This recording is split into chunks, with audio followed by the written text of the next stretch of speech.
En el nombre del Padre, del Hijo y del Espíritu Santo. Amén. Ven, Espíritu Santo, y llena los corazones de tus fieles, y enciende en ellos el fuego de tu amor. Envía tu Espíritu Creador, y se renovará la faz de la tierra. Estamos estudiando el Catecismo de la Iglesia Católica, su tercera parte, la vida en Cristo. Segunda sesión, los 10 mandamientos. Capítulo primero, amarás al Señor tu Dios con todo tu corazón, con toda tu alma y con todas tus fuerzas. Artículo primero, el primer mandamiento. Continuamos subiendo el monte Sinaí de la mano de Moisés a recibir los 10 mandamientos. Son 2.285 metros que mide el monte Sinaí. El Catecismo dedica 505 números al estudio de cada uno de los mandamientos. Es decir, subiremos 4 metros del monte Sinaí por cada número del Catecismo que vamos a estudiar. Estamos el día de hoy en el tercer apartado de este artículo, donde el Catecismo dedica 19 números al estudio del tema que tiene como título No habrá para ti otros dioses delante de mí. Vamos a profundizar en el número 2112 con el tema La superstición. Número 1112 del Catecismo de la Iglesia Católica dice: el primer mandamiento condena el politeísmo. Exige al hombre no creer en otros dioses que el Dios verdadero, y no venerar otras divinidades que al único Dios. La Escritura recuerda constantemente este rechazo de los ídolos, oro y plata, obra de la mano de los hombres, que tienen boca y no hablan, ojos y no ven. Estos ídolos vanos hacen vano al que les da culto. Como ellos serán los que los hacen, ¿cuántos en ellos ponen su confianza? Dios, por el contrario, es el Dios vivo, que da vida e interviene en la historia. Un número precioso este que nos presenta el Catecismo en esta mañana, queridos amigos, y que además viene con un sustento de la Sagrada Escritura impresionante. Prácticamente nuestra catequesis de hoy va a estar basada en comentar los textos de la Sagrada Escritura que vienen a darle el soporte a este número. El politeísmo, aparte de ser un pecado, ¿no?, que choca frontalmente contra la revelación de Dios que ha hecho al hombre, que se le ha manifestado como el único Dios de cielo y tierra, el politeísmo también es irracional. Esto es muy fuerte, ¿no? Y esperamos no estar faltando al respeto a ninguna persona, especialmente de creencias religiosas politeístas en cuanto a ellos mismos. El politeísmo es irracional. Recordemos que hemos comentado que desde la recta razón uno puede descubrir que si Dios es infinito, que si Dios es omnipotente, no puede haber dos dioses infinitos y no puede haber dos dioses omnipotentes, solo puede existir uno. Sin embargo, aunque el politeísmo sea irracional, en la historia del pensamiento, en la historia de las religiones, en esa fenomenología de la religión, no ha sido la filosofía la que ha descubierto la irracionalidad de creer en varios dioses. Los griegos, con aquellos grandes pensadores, ¿no?, Aristóteles, Platón, Sócrates, curiosamente, todos ellos eran politeístas. Y fueron los pensadores más grandes que la historia de la humanidad haya conocido. Esta prueba que también nuestra razón está debilitada y tocada por el pecado original. De tal manera que no resulta tan sencillo esto de utilizar la recta razón. ¿Por qué? Porque nuestra razón está muy ofuscada. Y eso es fruto del pecado original. Es por eso que vemos que hombres tan sabios como Aristóteles, como Platón, como Sócrates, etcétera, etcétera, eran politeístas. No llegaron nunca a descubrir, aunque en algunos momentos vemos que pudo haber un acercamiento hacia el descubrimiento de un Dios único, vivieron su vida politeístas, ¿no? Y es por esto, queridos amigos, que nuestra razón también necesita de la gracia para poder ser asistida y poder estar preservada del error. Dios, la verdad es que tuvo misericordia de nosotros. Dios veía cómo el hombre, intentando conocerle, estaba nomás pegándole palos al aire. Que intentando adorar al Dios verdadero, estaba adorando era a un volcán, al sol, a la luna o a otras criaturas.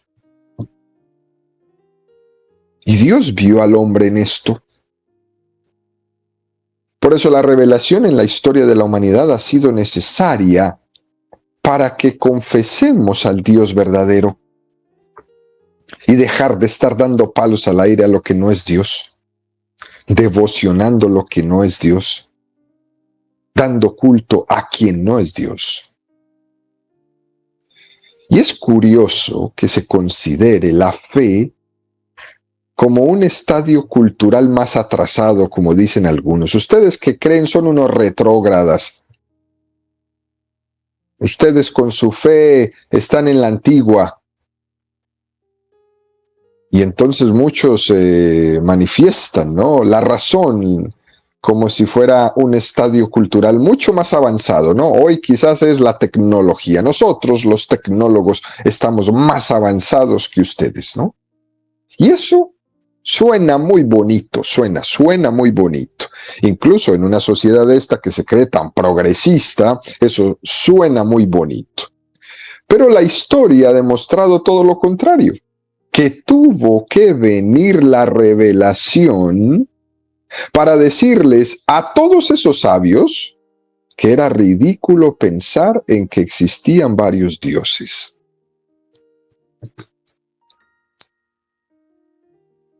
A la hora de establecer un diálogo interreligioso,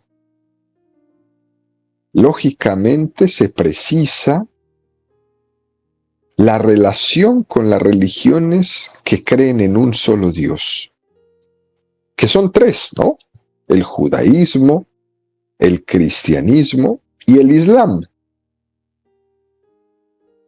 Y para dialogar con las otras religiones politeístas, nosotros debemos entrar en ese diálogo en una relación de respeto profundo, pero al mismo tiempo en una consideración de que solo existe un solo Dios. El judaísmo, nuestro hermano mayor, judaísmo y cristianismo son hermanos. En toda la historia del Antiguo Testamento, el pueblo de Israel es educado para que vaya poco a poco purificando la imagen que tienen de Dios y no se contagie de las concepciones politeístas de todos los pueblos vecinos. Ellos tenían una gran presión, y era que todos sus vecinos eran politeístas. Y en ese sentido, la historia de la religiosidad del pueblo de Israel es heroica. Casi igual que hoy en día. Nosotros somos unos héroes. mantener los principios cristianos en medio de esta sociedad secularizada, eso es solo de héroes. Los católicos hoy día son unos héroes. Van contra la cultura, nadan contracorriente, predicando el consejo evangélico de la pobreza en medio de un mundo materialista, predicando el consejo evangélico de la castidad en medio de un mundo sensual, predicando el consejo evangélico de la obediencia en un mundo soberbio.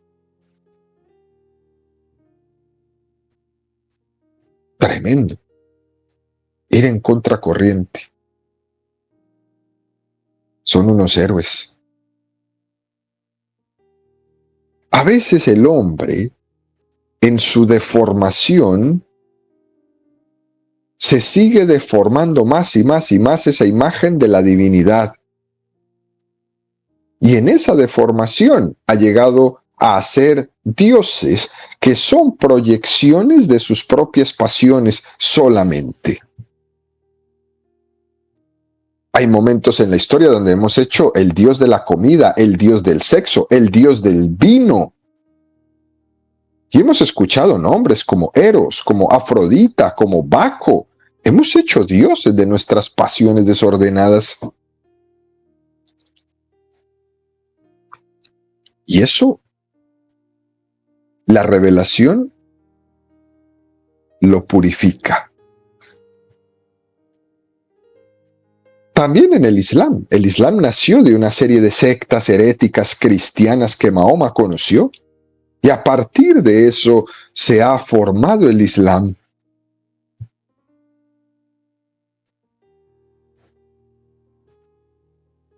Por eso, las tres religiones del libro, las tres religiones monoteístas, Islam, judaísmo, cristianismo, han partido de una única revelación.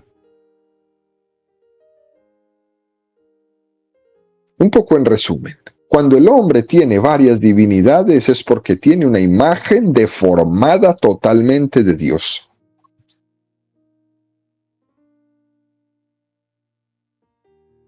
Hace unos años estaba visitando yo un templo hindú en Atlanta. Y me llamó mucho la atención ver como una muchacha que iba rezando a los distintos altares de los dioses que hay en ese templo, piso por piso, ella, al llegar a cada altar, hacía una profunda inclinación de respeto y empezaba a aplaudir. Una vez que terminaba de aplaudir, ella empezaba a rezar y luego continuaba al otro altar con el otro dios, al otro altar con el otro dios, y así todo el edificio. Al final de la visita yo no pude con la curiosidad y pregunté por qué esa muchacha y las otras personas, ¿no? Cuando llegaban a uno de esos altares se ponían enfrente, hacían una venia y comenzaban a aplaudir, y luego de aplaudir comenzaban a rezar. Y me respondieron, es que los dioses están dormidos y hay que despertarles antes de empezar a rezar para que nos escuchen. Interesante. Es una imagen deformada totalmente, con todo el respeto, ¿no?, que se merece el individuo, ¿no? Es una imagen infantil y primitiva de Dios. Y eso no quita que las personas que van a ese templo tengan una unción y una devoción espiritual que incluso nos puede impresionar. Pero es una imagen de Dios totalmente deformada. Por eso, queridos amigos, el monoteísmo es básico y fundamental para poder tener una imagen correcta de Dios. La creencia en un único Dios es básica y fundamental. Por eso Dios se reveló. Ya no aguantó más ver al hombre dando tantos palos al aire y haciéndose tantos dioses. Por eso Dios se reveló, para purificar todos esos errores, todas esas equivocaciones, muchas de ellas con buena voluntad, algunas otras no. Porque a veces el politeísmo ha nacido de personas que han querido explotar a las personas de buena voluntad. Y por eso Dios viene y se revela. Y revela la verdad.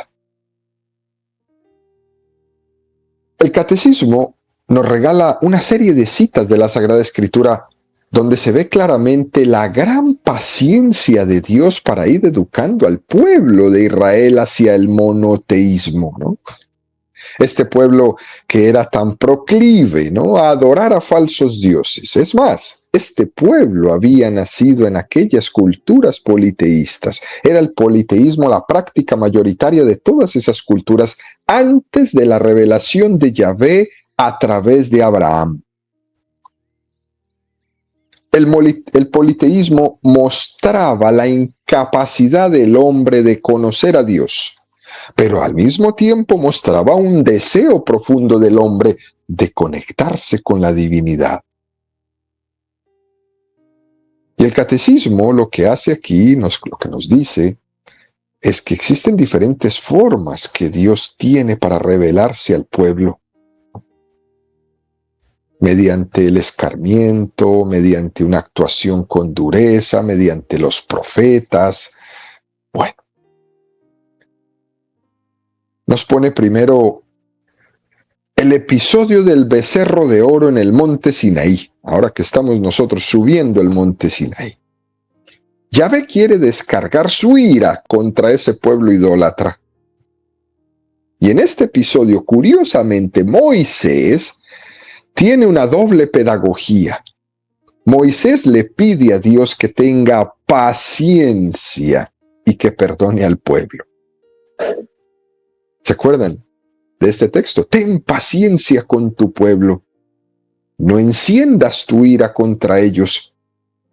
Los pueblos dirán, con maldad nos sacaste de Egipto para hacernos morir en el desierto. Ten paciencia con tu pueblo. Pero al mismo tiempo Moisés quiere darle a ese pueblo una lesión, un escarmiento. Cuando él desciende de la montaña, rompe las tablas de la ley y el becerro de oro que había hecho ese pueblo. Lo molió, lo convirtió en polvo, lo mezcló con agua y se los hizo beber. Eso es un escarmiento. Mediante la ridiculización. También los profetas quieren hacer entender al pueblo que es ridículo creer en esos ídolos, que no pueden venerar otros dioses. Salmo 115, 2:10. ¿Por qué han de decir las gentes, ¿dónde está su Dios? Nuestro Dios está en los cielos. Todo cuanto le place lo realiza. Plata y oro son sus ídolos, obra de mano de hombre. Tienen boca y no hablan, tienen ojos y no ven, tienen oídos y no oyen, tienen nariz y no huelen. Tienen manos y no palpan, tienen pies y no caminan, ni un solo susurro en su garganta. Como ellos serán los que los hacen, cuantos en ellos ponen su confianza.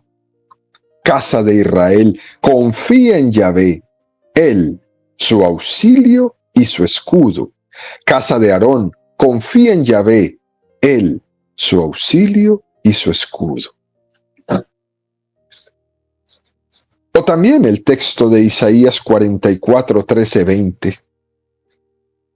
El escultor tallista toma la medida, hace un diseño con el lápiz, trabaja con la gubia, diseña a compás de puntos y le da figura varonil y belleza humana para que habite en un templo. Taló un cedro para sí, o tomó un roble o una encima y los dejó hacerse grandes entre los árboles del bosque. ¿O plantó un cedro que la lluvia hizo crecer? Sirven ellos para que la gente haga fuego, echan mano de ellos para calentarse, o encienden lumbre para cocer pan. O hacen un dios al que se adora, un ídolo para inclinarse ante él. Quema uno la mitad, y sobre las brasas asa carne, y come el asado hasta hartarse. También se calienta y dice, me caliento mientras contemplo el resplandor. Y con el resto hace un dios, su ídolo, ante el que se inclina, le adora y le suplica diciendo, sálvame, pues tú eres mi Dios. No saben ni entienden. Sus ojos están pegados y no ven. Su corazón no comprende. No reflexionan. No tienen ciencia ni entendimiento para decirse, he quemado la mitad. He cocido pan sobre las brasas. He asado carne y la he comido. Y voy a hacer con lo restante algo abominable. Voy a inclinarme ante un trozo de madera. Vemos cómo Isaías está ridiculizando esos ídolos que son adorados como si fueran Dios. Y es un llamado de atención muy interesante a nosotros hoy día, de donde se pega tanto el mundo protestante como otros. Ustedes que adoran sus... No adoramos, veneramos. Pero también es importante que esa veneración no se convierta casi en una adoración. Solo a Dios se le adora. No tanto, no tan poquito. ¿Recuerdan eso que le decía San Ignacio de Loyola a San Francisco Javier cuando lo iba a mandar a las misiones y se emocionaba, ¿no? Bájale un poco quizás a esa devoción donde nos hemos prácticamente puesto a ese santito o a esa devoción casi como una divinidad. Hay que darle el gran puesto a Dios, pero no tan poquito que nos olvidemos que existe esa devoción tan grande, tan importante, tan testimoniosa para nosotros. Los profetas quieren abrir los ojos de Israel ante esa tendencia que tienen a construir altares para venerar dioses hechos por manos humanas. Y ellos se burlan. Jeremías 10:2-5. Así dice Yahvé: al proceder de los gentiles no os habituéis, ni de los signos celestes os espantéis. Que se espanten de ello los gentiles, porque las costumbres de los gentiles son vanidad, un madero del bosque, obra de manos del maestro que con el hacha lo cortó, con plata y oro lo embellece, con clavos y martillazos se lo sujeta para que no se menee. Son como espontajos de pepinar que ni hablan. Tienen que ser transportados porque no andan. No les tengáis miedo, que no hacen ni bien ni mal. No hay como tú, Yahvé. Grande eres tú, y grande tu nombre en poderío. Qué belleza de texto este. Fijémonos cómo nos dice, no le tengáis miedo.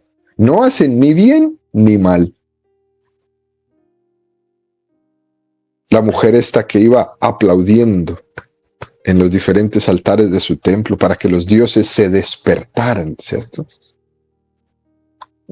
Está aquí, en cierta manera, Jeremías diciéndonos, son como espantajos de pepinar que ni hablan, no caminan, tienen que ser transportados. Y le dice, no les tengáis miedo, que no hacen ni bien ni mal. No le aplauda, porque es que ese no está dormido. No duermen. Muchas veces el politeísmo, lo que sucede es que ha sido movido por el abuso de personas que se aprovechan de personas de buena voluntad. Y se convierte todo esto en una explotación de la buena voluntad.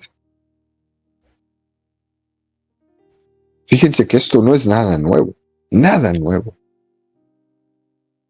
Estaba el profeta Daniel en el exilio, y en aquel momento él es un instrumento providencial para abrirle los ojos, nada menos y nada más que a Ciro, el rey de Persia, para que se dé cuenta de que estaba siendo engañado por personas de mala voluntad.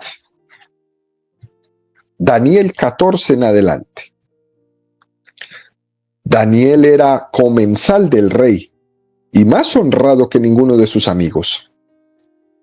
Tenían los babilonios un ídolo llamado Bel, con el que gastaban cada día 12 armadas de flor de harina, 40 ovejas y 6 medidas de vino.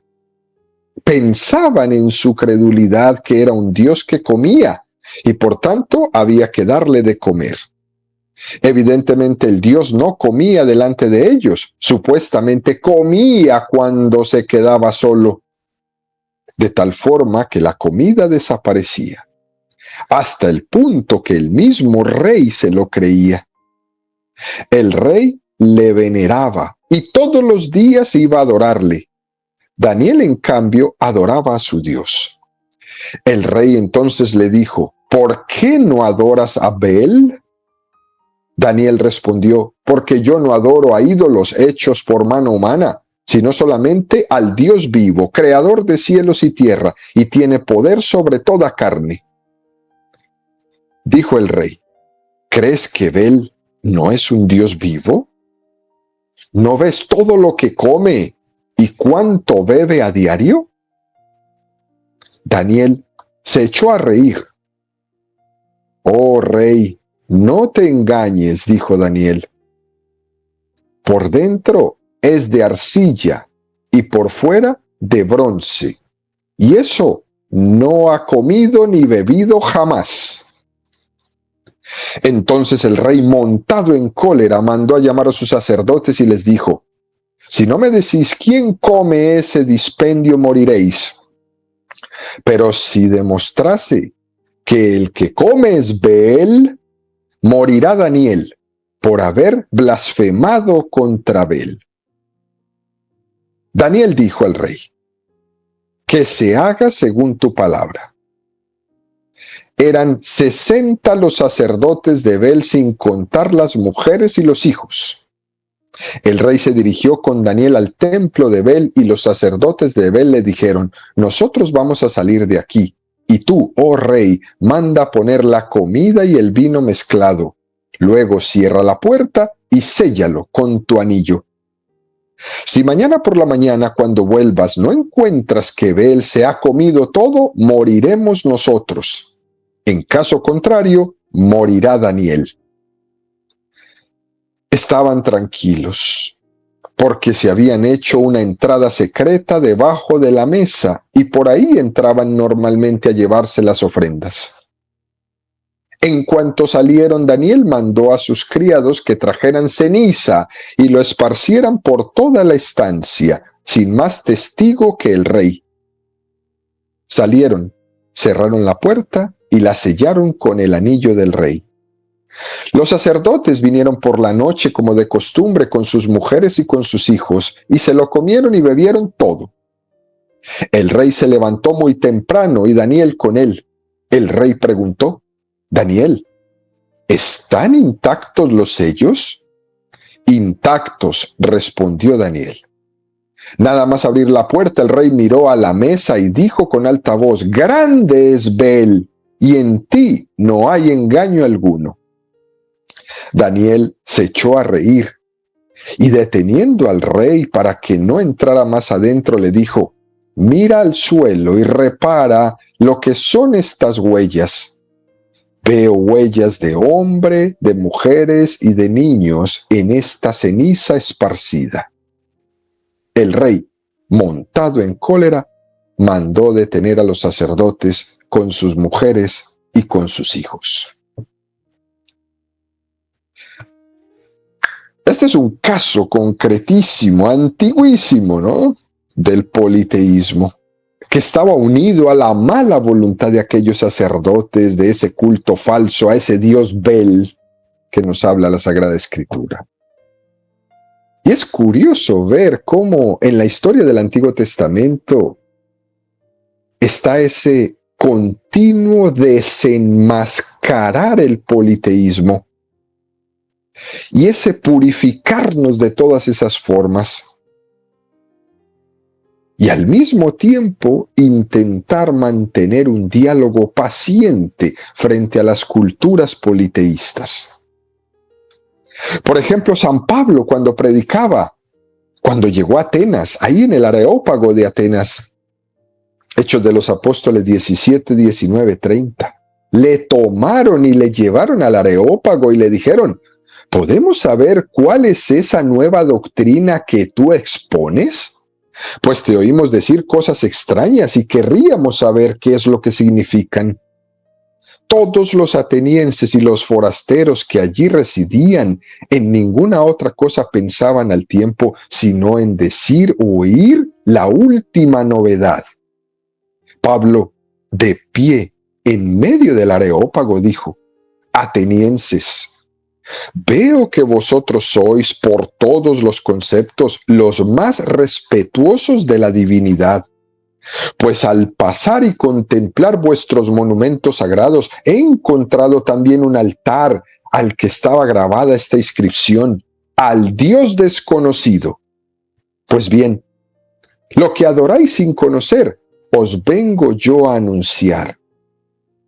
El Dios que hizo el mundo y todo lo que hay en él, que es Señor del cielo y de la tierra, no habita en santuarios fabricados por manos humanas, ni es servido por manos humanas, como si de algo estuviera necesitado. El que a todos da la vida, el aliento y todas las cosas. Él creó de un solo principio todo el linaje humano, para que habitase sobre la faz de la tierra, fijando los tiempos determinados y los límites del lugar donde habían de habitar, con el fin de que buscasen la divinidad, para ver si a tientas lo buscaban y lo hallaban. Por más que no se encuentra lejos de cada uno de nosotros, pues en él vivimos, nos movemos y existimos, como han dicho algunos de vosotros, porque somos también de su linaje. Si somos pues del linaje de Dios, no debemos pensar que la divinidad sea algo semejante al oro, la plata o la piedra, modelados por el arte o el ingenio humano. Dios, pues, pasando por alto los tiempos de la ignorancia, anuncia ahora a los hombres que todos y en todas partes deben convertirse. Es un texto impresionante de San Pablo, que él entiende ese contexto de tanta sabiduría que tenían los griegos. Y él considera que no es prudente hacer lo que hizo Moisés.